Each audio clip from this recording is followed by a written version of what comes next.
विलास घुले या केज जवळच्या तरुणाची जी निघृणपणे हत्या केलेली आहे, माणुसकीला काळीमा फासणारी ही खरं तर घटना आहे।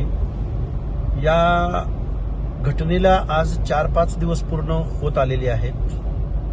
त्या विलास घुलेंच्या कुटुंबियांचा अर्थ असा टाहो इथल्या पोलीस प्रशासनाला ऐकायला मिळत नाही।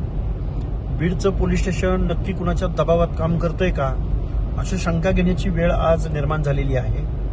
डेथ बॉडी गेल्या 4-5 दिवसापासून अंत्यसंस्काराविना आता सध्या पडून आहे आणि आता ती डेथ बॉडी घेऊन त्या मृताचे विलास घुलेंचे नातेवाईक आज केज पोलीस स्टेशनला जात आहेत, आंदोलन करत आहेत, रास्ता रोको करत आहेत।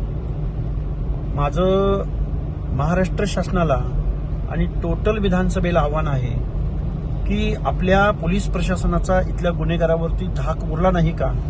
बीडमध्ये नक्की काय होतंय, कुणाच्या दबावाखाली बीडचं पोलीस स्टेशन काम करतंय याची आम्हाला कल्पना नाही।